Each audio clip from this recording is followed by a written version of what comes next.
a matter of fact, welcome to New Orleans. I spent $300 last night. I think I'd say about enough on that. Like 7 in the morning, still kicking, still partying.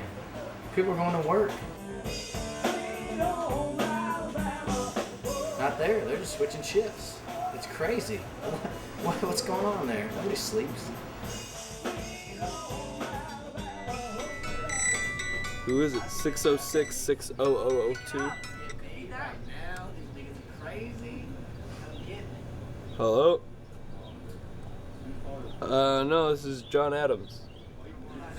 Message from Andrew, but I really couldn't. He was breaking up all crazy, and I couldn't really hear. All I heard was he was in New Orleans, and Yeah. and then he said something, and then he just gave me a bunch of phone numbers. This is the one I called. Yeah, no, the issue is Andrew ended up in jail last night for public drunkenness. He doesn't drink though, and I think you know this. Yeah, I thought that Yeah. was strange. I think Andrew's just calling people to try to figure out how the hell we're gonna bail him out of jail. Have you ever heard of anybody being completely sober and getting arrested and being called drunk? No, but the state police can do whatever the fuck they want. Kaz and Brandon are saying that they have the money Did to they know get. that it was 900? Yeah, he was telling me the amount.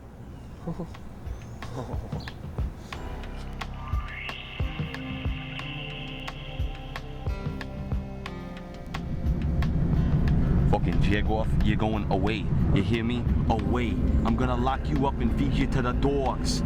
You're nothing. You're a piece of garbage. You son of a bitch. You Jagoff, asshole. I'm gonna lock you up and put you away. You hear me? You're going away. We got some burgers for you guys, dude. See what you guys are missing. I got 2 sandwiches. You got your people? You take care of my people. Yeah, I've been sick of these, bro. Look out for me. I ain't got boyfriend. You did, man. Look over the phone. No. I got called out. Big man started to cry for me. Yeah. Check it out, dude. Look out for me, bro. I need. You took care of my guy? Yeah, I'm always looking out for Justin, him, bro. Met a skater in there. He's coming out tomorrow to skate. Who do I owe money to? Joyce. Joyce? I'm gonna tell you to get some of this, dude. I haven't seen that much of skate yet. That's why we're out here in the cuts, man. Trying to find new shit, new terrain. Trying to get ill with it. Visualize, be creative. We got pull-ups, we got barges, we got the mighty Mississippi right there, we got downtown. This is Crescent City. Shit, dude. Look at that. What are you seeing? I can't even explain it, man. It's bad. Look at it, man. Check it out, son. This fuck. Good shit. Good shit. Good shit. Fuck yeah. What? Crazy, man? It's crazy. So much stuff here to skate. There's so much stuff here to skate. This spot's gonna be like legendary. Look at this. Basically, the spot was it was a pier on the Mississippi. During Hurricane Katrina, it caught on fire. All these wooden posts holding it up burned down and broke, and created all these crazy transitions everywhere. Ridiculous, man. I've never seen anything like this in my life. We got banks, shit to grind, gaps to do. Man, it's fucking awesome. Most kids hang out at each other's houses or at the bowling alley, but rollerbladers tend to hang out in some pretty weird places. You know, your local garbage dump or, you know, irrigation ditch, wherever you can find something to skate. I could spend all day here, man. Just look around. There's transitions all over the place. It has to do with finding the coolest looking obstacle and something that's new and hasn't really been done before. I'm just enjoying the view, man. Look at this place. It's destroyed. But in the midst of destroying it, created something beautiful, baby. It's gorgeous. Another word for it. Gorgeous.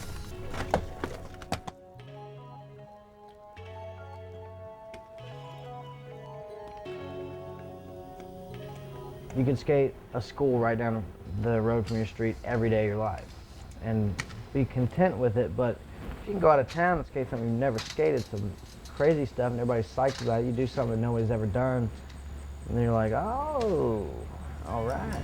You know, just stuff like that, it's cool.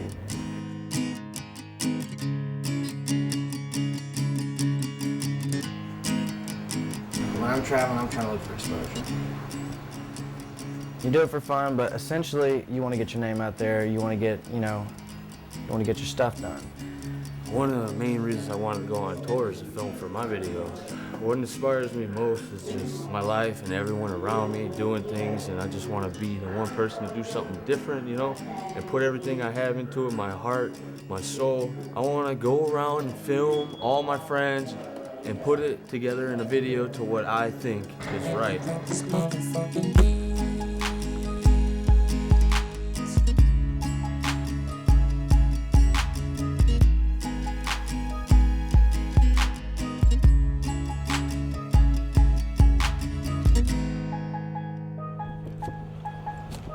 We're going broke. Jeremy Allen ain't got enough money to pay the fucking gas costs. So what do I gotta do? What do we gotta do? We gotta call for more money. Take money from home, let's go, tax-free. 5 and 9. Show you how we do it. Chi-Town legend, dog. I ain't never going to jail in Texas either, dog. Life on the road is fucking sour, man. You ain't got enough cash to survive. So you gotta do what you gotta do to come up. Like these two.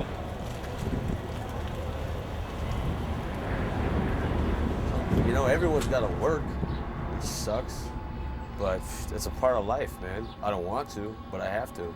If there's some other way for me to make money, it's definitely not in the industry because we're poor. When rollerblading was very popular, that whole group of people is now growing up and now having to make that choice between can I become a professional skater, or do I go to college and get a degree and work in that, or do I stay in rollerblading and do what I love?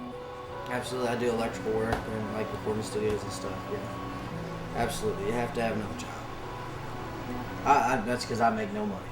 I make a little bit, but not a lot. Mainly off the competitions, if you do. Yeah. I'm hurt. I can't skate. I'm pissed off. I don't think Josh is gonna skate. You're not skating? Are you gonna skate? I'll skate. I don't have the money to compete, so I'll just slide on in there, do a couple tricks, have a little fun.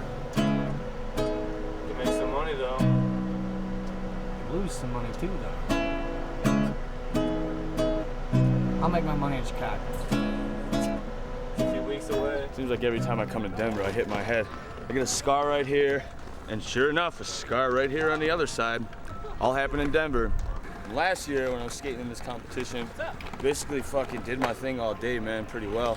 And was pretty sure about just taking the comp. Talk about the Denver PJ curse? Yeah, Denver PJ curse, that's what it is. I went to go do stroll to 2 comp stroll down this fucking steep rail. Lights out again. Woke up, they're like, oh, you won. Who do you think fucking won this contest? Chi-Town, motherfucker!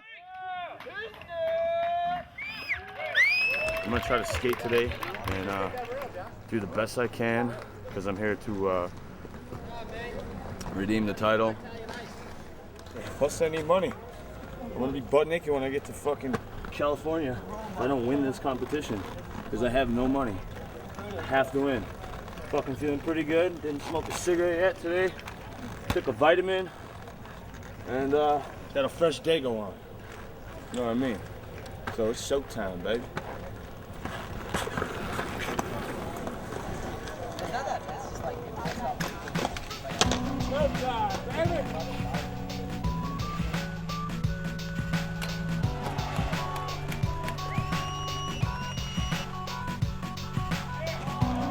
My name is Adam Bender, and I've been running the Mile High Battle for about 7 years now. My friend Tyler Higgins and I started this whole idea of a rollerblade community in Colorado, a way to keep everybody in touch, and here we are 7 years later. We hope to be here for at least another 3. We want to be the first contest to make it to 10 years. Well, I think these contests they're going off just as we all expected. Adam just told me that pretty much everybody that's competing right now had competed at a sectional, and that's good because that's like the whole point, to get more people to come out to the smaller events. Just more recognition can get given to the skaters, you know.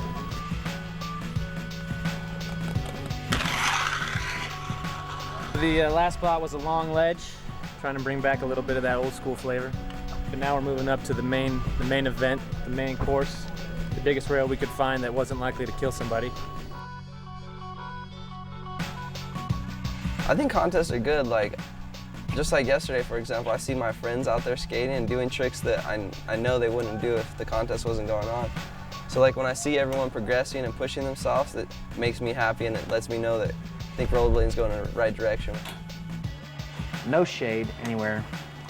120 degrees outside probably. I loved it because I wasn't rollerblading.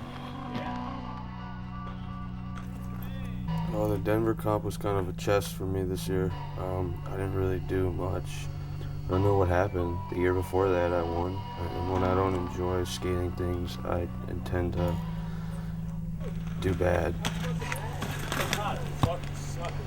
I could have used the money and everything, but everybody else had fun, you know, and the person who won deserved to win, and that's how it goes.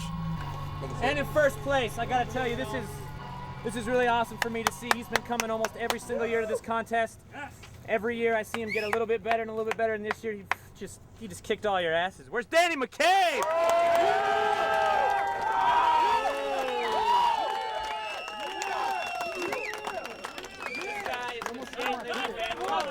Forever. Fuck yeah, dude. You fucking earned it. Get over here. You fucking earned it. 175 coming your way. So 10 people get qualified for Windy City Riot. We have the names. Once you find out that you've qualified, buy your plane ticket as soon as possible because it's like 2 weeks, or it's 3 weeks from now, August 11th in Chicago. Winning the Windy City Riot at 16, really, I mean, that's really what kept me motivated, you know?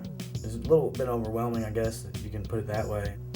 I was 16, man, I won it. All fucking day, every spot laying hammers down, non-stop, is Josh Whitfield.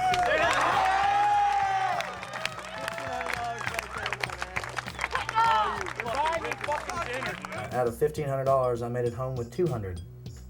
I completely blew that money, and I immediately regretted that decision. As soon as I got back home, I was like, yeah, I got money. I looked in my pocket, and I was like, I'm broke. I've been skating for 11 years now. I'm skating since I was 9 years old. You know, if I'm having a hard day, I got stuff to think about, I'll go rollerblade. Completely forget about everything. Only thing I'm thinking about is, all right, what do I want to do on this rail? I love it, but I don't get the exposure that I should be getting. Colin called me, hey, you want to go on tour? I was like one of the first people he called, and I was like, I'll be there. I quit my job to go. And I went. Going to the mountains. Would you rather be cold? Gonna try to go to the mountains. See what happens.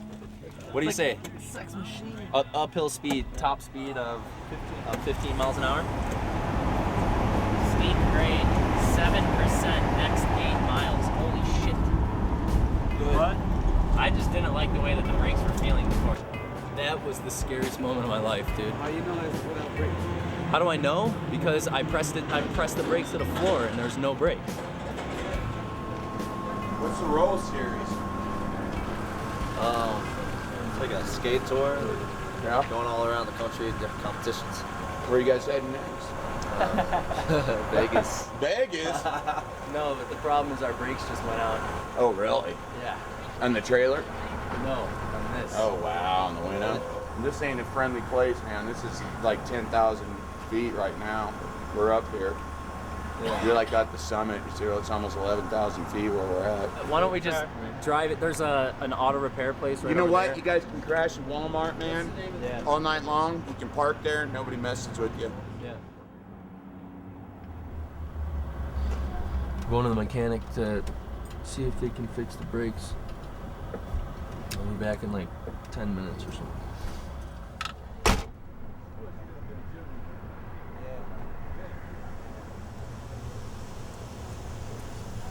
No start yet? Well, it's just not doing it, dude, for us. Well, if it started this morning, it'll start. It's just the altitude's messing with it. Well, we're gonna get a ride with Jameson and I forgot his name, Mike, to Glenwood Springs. It's on the other side of Vail Pass. We're on a mission. It's not from God. It's for the cause. we have to get a master cylinder, and if we take this thing right now, it's just way too risky. To, like, we could maybe put it in first and drive down Vale Pass with no brakes. That's like a death wish. So we're gonna head 60 miles down some of the most treacherous roads in Colorado. We'll come back and hopefully the master cylinder we get works. With God's speed, we should be back in 3 hours. Without his speed and a good tailwind, maybe 2.5. But like Arnold says, I'll be back.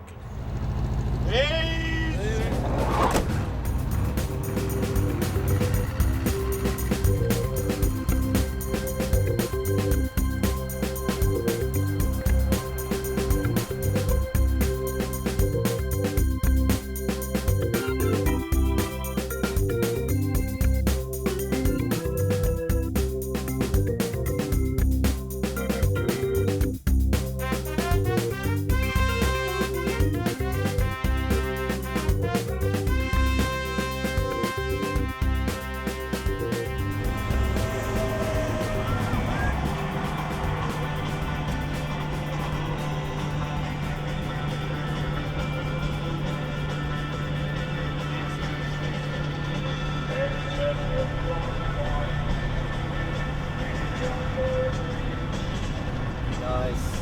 We made it. Introduce yourself. What's up?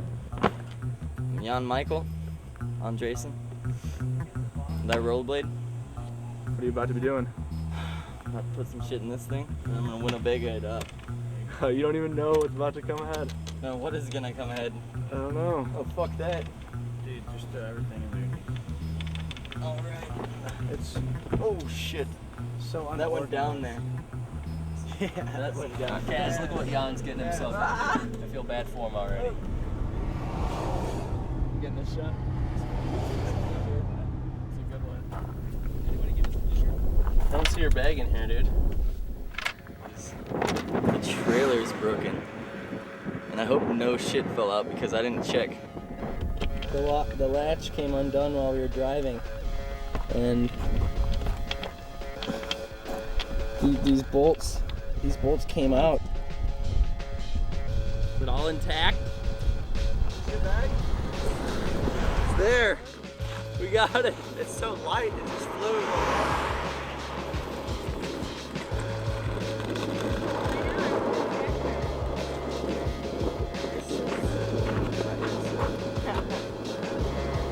This is not mine.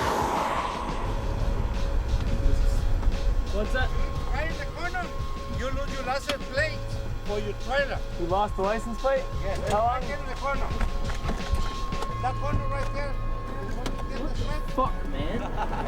Whoa. Whoa, welcome to Nevada. This is like our 8th U-turn.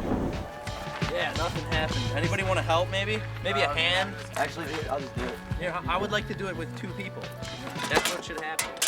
It would be a lot easier if Okay, you let's weren't go. so pissed off. I know. It would be a lot easier, but I mean, at some point, I'd like to get some help on the trip. We brought our car to a repair shop. We were told that the brakes may be crystallized, and if they're not crystallized, we have about 30% of the brake pad left, which sounds pretty good to us. We got an e-brake, so we're about to embark 8 hours north. I getting pulled over right now? That's after us? We did not get 5 minutes out of that fucking town. Oh, he's coming over here. Yeah, be safe. Hello. You're 20 miles an hour under the speed limit in the number 1 lane pulling a trailer. Can't pull a trailer in the number 1 lane, okay? Oh, man. Okay. So you got all kinds of things going wrong here. How about a driver's license, registration, proof of insurance? Yes, sir. All right, I'm gonna let you go today because you're from Illinois, but you know what? Technically, I don't have to do that. I appreciate You're in that this very state, much. you abide by the laws of this state. Yeah, I'll if you stay don't in know the what they right are, you lane better now. find out, okay? Yes, sir. Stay in the slow lane. Welcome to San Francisco. You're watching the Blade Comedy Competition. I got it wrong again.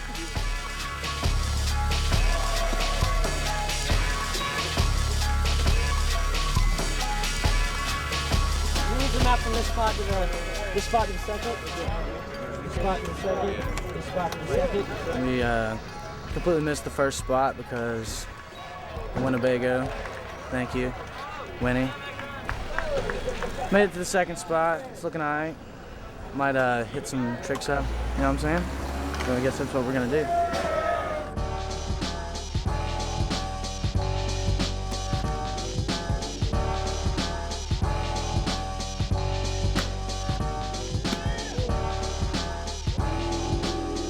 To me, the standard model of a competition never really fit rollerblading ideologically. Rollerblading is just do whatever you want, you go out kicking with your homies.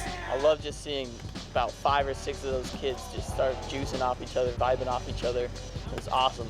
The whole crowd gets in on it and it's such an awesome atmosphere. It's kind of tight, man. You really can't complain at all, even if you're driving a fucking crappy Winnebago. Just get over it. We're in San Francisco. All right, yo. These are the finalists. PJ Pinsack? Yeah, PJ Pinsack. Josh Whitfield. Will Cosgrove. I didn't really think that I was competing until Tomboy was like, finals, Josh Whitfield, and I was like, what? I'm in this? If you guys notice, you know, like, I'm not really structured with the rounds. Like, if someone feels like they should skate the second spot, you let them skate the second spot. If someone wants to skate the third spot, you let them skate it, you know? Like, just let stuff happen. Like, some of rollerblading's craziest moments have been when people are just on a whim, you know? Someone's like, I'm just gonna try this ridiculous roof gap or whatever, and it ends up changing rollerblading, you know? So that to me is, Blade Comedy Jam is just about reflecting rollerblading in its natural state.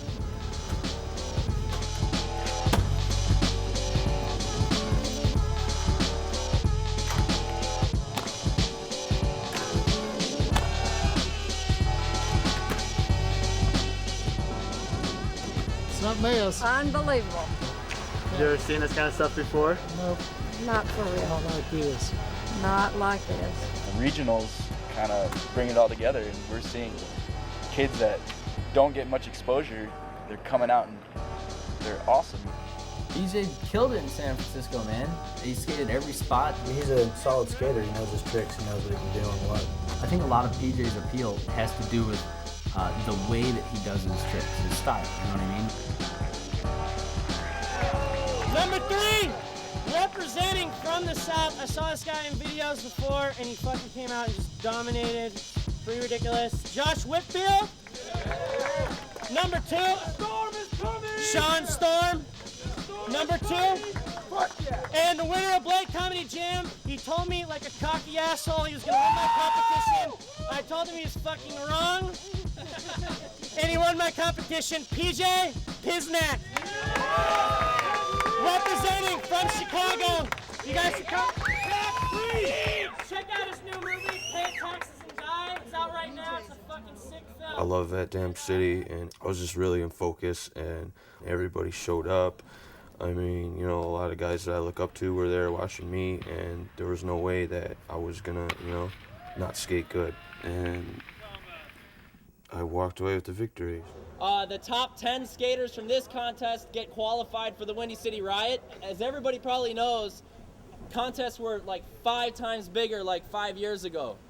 They're really dwindling. So hopefully what we're doing with the Roll Series, networking all these events together, getting events that used to be isolated, part of something bigger, we want it to hopefully make everything grow and build up again.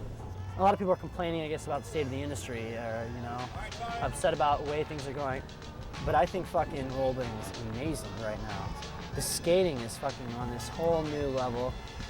Like, the community's small, like the companies that exist right now are all sick companies. You read skateboarding magazines or BMX magazines, and there's a lot of like corporate sponsors and ads for those kinds of companies in there, but you read a rollerblading magazine, and it's all like core companies that are producing really sick products, like with people behind the companies that really fucking care about rollerblading. What we put into rollerblading is what we're gonna get back. Us doing something that's so underground and that's not really widely accepted and not having the funding really makes us all learn how to do everything ourselves. I mean, we're editing our own videos, we're doing our own graphics. There's a lot of people that have found a great deal of interest and passion in rollerblading, and it has it's translated into something very beneficial to them in their lives, making them people who are very artistic and creative. I came about filming probably somewhere mid in the game. You know, everyone had a camera. I figured I should get one. Shit. You know, I was like, man, you know, these are sick, man. Not only do I want to skate in them, but I want to film, man. I want to help out. You know, I want to get into this. They know that there isn't any money there, but these kids are doing it anyway because they love it. It's not about profitability. It's about keeping rollerblading alive at this point. And I mean, I think the people that we have involved in the industry, like I said earlier,